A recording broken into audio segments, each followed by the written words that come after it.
नमस्ते बच्चों, आपका हिंदी कक्षा में स्वागत है। आज हम पढ़ेंगे पाठ 17। इसका नाम है कौवा और गिलहरी। ठीक है, तो आइए शुरू करते हैं। एक बड़े पेड़ पर कौवा और गिलहरी रहते थे। एक पेड़ था बहुत बड़ा, वहाँ पर कौन कौन रहता था? कौवा और गिलहरी उस पेड़ पर रहते थे। दोनों में दोस्ती हो गई, दोनों में मित्रता हो गई। गिलहरी ने कौवे से कहा, ऐसे ही खाली बैठे रहने से भोजन नहीं मिलेगा। गिलहरी जो थी उसने कौवे से कहा कि अगर हम ऐसे खाली बैठे रहेंगे तो हमें भोजन प्राप्त नहीं होगा। अगर आप ही हो, आप पढ़ोगे लिखोगे नहीं तो आपको पढ़ाई याद हो जाएगी? नहीं होगी ना। इसीलिए आप मेहनत जब तक नहीं करोगे तब तक परिश्रम का फल नहीं मिलेगा। तो गिलहरी ने कौवे से कहा कि जब तक हम ऐसे बैठे रहेंगे तो हमें भोजन प्राप्त नहीं होगा। कौवे ने गिलहरी से कहा कि चलो खेती की जाए। कौवे ने बुद्धि तो दी उसको, गिलहरी को, कि चलो हम खेती करते हैं। पर गिलहरी खेती करने के लिए तैयार हो गई, गिलहरी तैयार भी हो गई। दोनों ने दूसरे दिन से ही काम करने की सोच बना ली। दोनों ही आपस में बात करते रहे और अगले दिन ही काम करने का मतलब तैयार हो गए काम करने के लिए।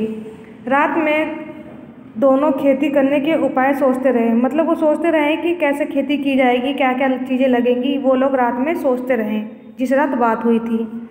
दोनों ने तय कर लिया कि दोनों परिश्रम से खेती करेंगे। दोनों ने तय कर लिया, मतलब तय का अर्थ होता है सोच लिया कि अब हम खेती करेंगे, परिश्रम से मेहनत से खेती करेंगे। खेती में जो पैदा होगा उसे हम आधा आधा बांट लेंगे। जो भी हम खेती करेंगे उसमें जो भी गेहूँ चावल जो भी उसमें उपज होगी, अनाज होगा, हम आधा आधा बांट लेंगे। आधा कौवा ले लेगा और आधा गिलहरी। ठीक है ना। अगले दिन जल्दी ही दोनों उठ गए। अगले दिन जब सवेरा हुआ तो गिलहरी और कौवा दोनों उठ गए। गिलहरी काम के लिए तैयार हो गई। गिलहरी जो थी काम करने के लिए उत्सुक थी, वो तैयार हो गई। उसने कौवे को चलने के लिए कहा। कौवे ने उत्तर दिया, तू चल, मैं आता हूँ, चुपड़ी रोटी खाता हूँ, हरी डाल पर बैठा हूँ, काँव काँव करता हूँ। उसने गिलहरी को ये बोला, ठीक है, कि तू चल, मैं भी आऊँगा, अब मैं हरी डाल पर बैठा हूँ और रोटी खा रहा हूँ, ठीक है ना, और काँव काँव करता हूँ। ये लाइन उसने बोल दी। किसको बोल दी? गिलहरी को। गिलहरी अकेली चली गई, कौवा बैठा ही रहा। गिलहरी अपने काम के लिए चली गई और कौवा बैठा ही रहा। गिलहरी ने खेत की जुताई की। खेत बीज बोने के लिए तैयार हो गया। गिलहरी ने क्या किया? देखो, खेत की जुताई भी कर ली और बीज भी बो दिए। गिलहरी वापस भी आ गई। गिलहरी ने देखा कौवा सो रहा है। ठीक है।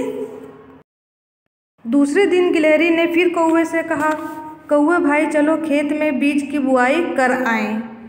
कौवे ने फिर से वही उत्तर दिया, तू चल, मैं आता हूँ, चुपड़ी रोटी खाता हूँ, घनी छाँव में बैठा हूँ, काँव काँव करता हूँ। ठीक है।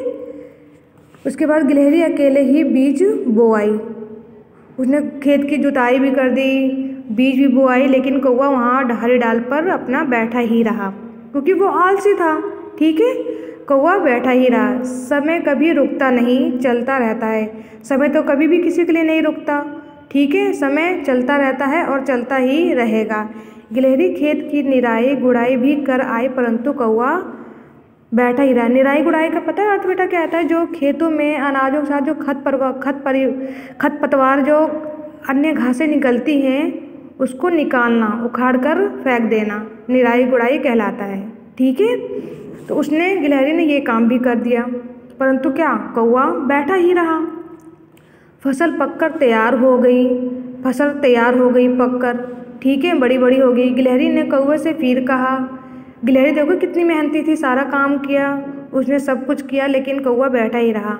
फिर दोबारा से गिलहरी ने कौवे से कहा, कौवे भाई चलो फसल तैयार हो गई है, काट कर घर ले आएं। ठीक है। कौवे ने वही रटाया वैसा ही उत्तर दिया, तू चल, मैं आता हूँ, चुपड़ी रोटी खाता हूँ, पाँव पसारे बैठा हूँ, काँव काँव करता हूँ। ठीक है। लेकिन गिलहरी अकेले फसल काट कर अपना आधा हिस्सा घर ले आई। क्या किया उसने, जब ये सब बात हुई थी तो आधा आधा हिस्से की बात हुई थी, लेकिन उसने सारा मेहनत किया गिलहरी ने, लेकिन लास्ट में उसने सारा अपना आधा हिस्सा घर ले आई। कौवा बैठा ही रहा, वह खेत में नहीं गया अनाज को काटने। रात में बहुत तेज वर्षा हुई, कौवे का हिस्सा पानी में बह गया। उसी रात बहुत तेज बारिश हुई, ठीक है, और जो उसका हिस्सा था कौवे का आधा, वह पानी में बह गया। कौवा अपने हिस्से की फसल को बहते हुए देखता रहा, कुछ नहीं कर सका, क्योंकि वह आलसी था, वो काम ही नहीं करना चाहता था। गिलहरी ने कहा, आलस्य करने से सब नष्ट हो जाता है। गिलहरी ने कहा, आलस करने से सब कुछ खत्म हो जाता है। ठीक है बेटा, ये पाठ आपको अच्छे से समझ में आ गया होगा और मज़ा भी आया होगा।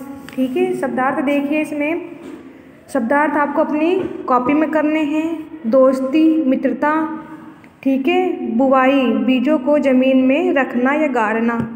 घनी छाँव, पेड़ की अधिक पत्तियाँ जिससे धूप नहीं आती हैं।